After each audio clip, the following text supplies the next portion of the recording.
Hello दोस्तों, स्वागत है आपका अपने बिहार बोर्ड ज्ञान चैनल में। मैं हूं खुशी कुमारी और आज बताने वाली हूं बिहार एसएससी फॉर्म के बारे में। तो इस फॉर्म में शुरू से लेकर अंत तक जितनी भी जानकारियां हैं तो आज मैं इस वीडियो में बताने वाली हूं, तो वीडियो के अंत तक जरूर बने रहिए। तो चलिए जानते हैं क्या सब है इसमें। सबसे पहले तो इसका बीएसएससी का नोटिफिकेशन डेट जो आया था वो 19 सितंबर 2023 को आया था। इसके अलावा इसका अप्लाई स्टार्ट जो हुआ है वो 27 सितंबर 2023 से हुआ है और इसका लास्ट डेट जो है वो फी का वो 9 नवंबर 2023 है और लास्ट डेट जो अप्लाई करने का है वो 11 नवंबर 2023 तक कर सकते हैं। तब तक तो फॉर्म ही भरा रहा है, तो उम्मीद है कि जनवरी तक ये एग्ज़ाम डेट दे दे। इसके अलावा अगर टोटल वैकेंसी की बात की जाए तो वो है 11,098 वैकेंसी है और कैटेगरी के हिसाब कितनी वैकेंसी दी गई है तो चलिए जानते हैं। तो यहाँ पर जनरल का जो वैकेंसी है वो 5,064 है। यहाँ पर आप थोड़ा समझिएगा, ये जनरल जो है वो बिहार का है। बिहार से जो कैंडिडेट होंगे जो फॉर्म भरे हैं उनका जनरल का 5,064 है और इसके अलावा जो अदर स्टेट से होंगे उनका भी 5,064 में ही है। ठीक है, अदर स्टेट से जो भी होंगे चाहे वो कोई भी कैटेगरी के हो उनका भी इसी में काउंटिंग किया जाएगा और उनको मिलाकर ही टोटल वैकेंसी 5,064 है। इसके अलावा EWS के लिए 1,090 है और BC के लिए 1,249 है और बैकवर्ड क्लास के लिए 1,884 है, SC के लिए 1,376, ST के लिए 76 और BC वुमेंस के लिए महिला के लिए 368 है। इसके अलावा टोटल वैकेंसी तो ऊपर ही बता चुकी हूँ, फिर भी यहाँ पे देखिए लिखा हुआ है 11,098 वैकेंसी है। इसके अलावा पोस्ट वाइज बिहार में जो एसएससी लेवल पर है, इसके अलावा अगर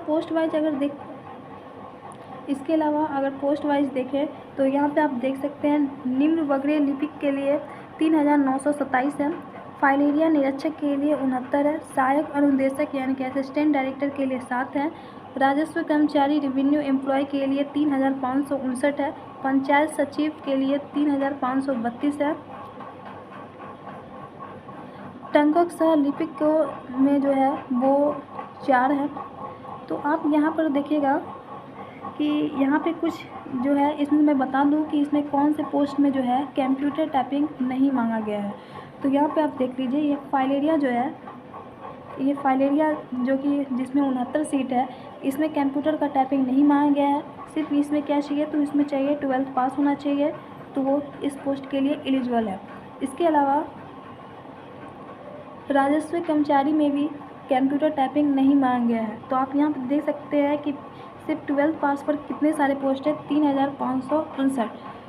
तो फाइल एरिया और राजस्व कर्मचारी इस दोनों में कंप्यूटर टाइपिंग नहीं मांगा गया है। इसमें केवल चाहिए तो 12th पास होना चाहिए, तो वो कैंडिडेट इस फॉर्म के लिए एलिजिबल है। इसके अलावा एजुकेशन क्वालिफ़िकेशन की बात करें तो सिंपल सी बात है, कोई डाउट ही नहीं होना चाहिए कि यहाँ पे 12th पास मांगा जा रहा है। और इस कैटेगरी के हिसाब से देखिए कि किनको क्या एज चाहिए, मिनिमम एज क्या चाहिए और मैक्सिमम एज क्या चाहिए। तो यहाँ पे आप देख सकते हैं UR मेल के लिए जो है वो मिनिमम 18 साल होना चाहिए और मैक्सिमम 37 साल तक वो फॉर्म भर सकते हैं, उतना एज होना चाहिए। और UR फीमेल के लिए 18 साल है और मैक्सिमम जो है वो 40 साल है। और OBC EWS के लिए जो है वो 18 साल है और मैक्सिमम एज जो है वो 40 साल है। SC ST का देखा जाए तो मिनिमम एज जो है वो 18 साल ही है, मैक्सिमम एज 42 साल है। इसके अलावा एग्ज़ाम्स की बात की जाए तो यहाँ पे प्रीलिम्स राइटिंग एग्ज़ाम होंगे, मेंस होंगे, डॉक्यूमेंट वेरिफिकेशन होगा, स्किल टेस्ट होगा। यहाँ पर हम प्री एग्ज़ाम की बात करें तो यहाँ पर सब्जेक्ट जो है वो जनरल स्टडीज़ है, जनरल साइंस एंड मैथ है और mental ability test, logic, reasoning, mental ability, ये 3 सब्जेक्ट है जिसे क्वेश्चन दिए जाएंगे। तो जनरल स्टडी से टोटल क्वेश्चन जो होगा वो 50 होगा और जनरल साइंस और मैथ से 50 क्वेश्चन होगा। तो यहाँ पे 25 क्वेश्चन जो होंगे वो साइंस के होंगे, ठीक है, और 25 क्वेश्चन जो होंगे वो मैथ्स के होंगे। टोटल मिलाकर ही 50 क्वेश्चन हुआ है। इसके अलावा mental ability test, logic, reasoning, mental ability के क्वेश्चन जो होंगे वो 50 होंगे। तो यहाँ पे आप देख सकते हैं 50 क्वेश्चन का मार्क्स जो है वो 200 है, 200 है और 200 है। यानी कि एक क्वेश्चन जो आपका होगा, एक क्वेश्चन आपका जो होगा वो कितना होगा, तो वो होगा आपका 4 मार्क्स का। एक क्वेश्चन जो आपका कितना होगा, 4 मार्क्स का होगा। और यहाँ पे आप देख सकते हैं टाइम कितना दिया हुआ है, तो टाइम दिया हुआ है 2 आवर 15 मिनट्स, यानी कि 2 घंटा 15 मिनट दिया हुआ है। और यहाँ पे क्लियर भी किया हुआ है, तो आप देख सकते हैं कि पर क्वेश्चन जो आपका होगा वो 4 मार्क्स का होगा। यहाँ पर टोटल क्वेश्चन जो होंगे वो 150 क्वेश्चन है, और यहाँ एक गलती होने पर 1 मार्क काट लिए जाएंगे। टोटल पेपर जो है वो 600 मार्क का है। इसके अलावा अगर मेंस की बात करें तो मेंस में जो आपका पेपर होगा वो उसका सब्जेक्ट है जनरल अवेयरनेस, हिंदी लैंग्वेज और mental ability, logic, reasoning, general mathematics and science. तो यहाँ पे आप देख सकते हैं कि यहाँ पर ये जो है दूसरा पेपर जो है वो पहला पेपर से बिल्कुल मैच करता है, तो सेम टू सेम ही है।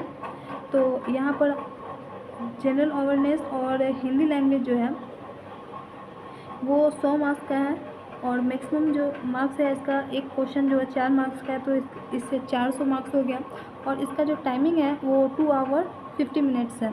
दूसरे पेपर की बात करें तो इसमें मेंटल एबिलिटी है, रीजनिंग है, मैथमेटिक्स है, साइंस है। टोटल जो क्वेश्चन होंगे वो आपका 150 होगा, और इसमें टोटल मार्क्स जो है वो 600 है, और इसका टाइम जो दिया हुआ है वो 2 आवर 50 मिनट्स है। इसके अलावा जनरल स्टडी की बात की जाए, जनरल स्टडीज़ की बात की जाए तो ये इसमें क्या है, तो ये सब तो स्टैटिक ही है, तो ये सब आपको पढ़ना ही है। यहाँ पे अगर पॉइंट वाली बात है तो यहाँ पे ये है, ये वाली जो है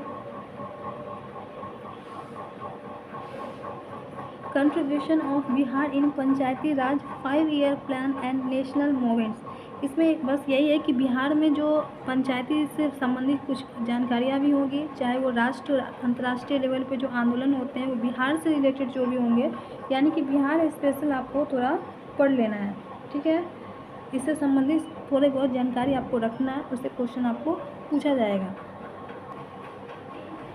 जनरल साइंस की बात की जाए तो फिजिक्स, केमिस्ट्री, बायो, ज्योग्राफी है। मैथमेटिक्स की बात की जाए तो ये सारे जो है इन मैथ का टॉपिक है, इसको आपको पढ़ लेना है।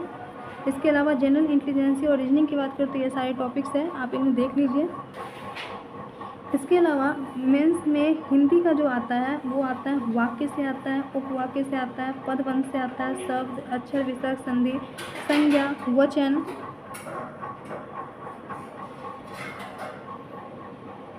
सर्वनाम, विशेषण, क्रिया विशेषण, समानार्थी शब्द, विपरीत शब्द और हिंदी के प्रचलित कथ्य एवं मुहावरों से क्वेश्चन आते हैं यहाँ पे। अब क्वालिफाइंग मार्क्स की बात किया जाए तो कैटेगरी के हिसाब से मिनिमम जो जितना आना चाहिए परसेंटेज में मार्क्स, वो यूआर या जनरल के लिए 40% है, बीसी के लिए 36%, बैकवर्ड क्लास के लिए 34%, SC/ST के लिए 32%, ऑल कैटेगरी वुमेंस के लिए 32% और हैंडीकैप के लिए 32%। इसके अलावा आप यहाँ पर देख सकते हैं कि application form number, registration number, roll number को सुरक्षित रखेंगे। अभ्यर्थी पूर्ण रूप से भरे आवेदन पत्र फोटो सहित प्रति अपने पास सुरक्षित रखें। किसी भी परिस्थिति में डुप्लीकेट, द्वितीय रजिस्ट्रेशन, एप्लीकेशन फॉर्म, प्रवेश पत्र आयोग द्वारा बाद में निर्गत नहीं किए जाएंगे। इसका मतलब है कि जो भी आप एप्लीकेशन फॉर्म भर रहे हैं, जिसका रजिस्ट्रेशन नंबर है और जो रोल नंबर है उसको आप सुरक्षित रखें, और आवेदन पत्र पर फोटो सहित की प्रति भी आपको सुरक्षित रखना है। इसके अलावा अभ्यर्थी द्वारा मात्र एक ही ऑनलाइन आवेदन पत्र भरा जा सकता है। किसी अभ्यर्थी एक से अधिक आवेदन के पता या बदलकर नहीं भर सकते हैं। इसका मतलब है कि आप इतने सारे पोस्ट हैं लेकिन सब पोस्ट के लिए अप्लाई आप नहीं कर सकते हैं, किसी एक पोस्ट के लिए ही अप्लाई कर सकते हैं। और यहाँ पर घोषणा दिया हुआ है, इसका भी यही कहने का मतलब है कि यहाँ पर जो है सब पोस्ट में अप्लाई नहीं कर सकते हैं, किसी एक पोस्ट के लिए ही आप सुनिश्चित किए जाएंगे। अगर दूसरे पोस्ट के लिए नाम बदल कर या पता बदल कर अप्लाई करते हैं तो आपका जो फॉर्म है वो कैंसिल कर दिया जाएगा। तो आज की वीडियो में बस इतना ही। उम्मीद है कि आपको ये वीडियो अच्छी लगी हो। Thank you very much.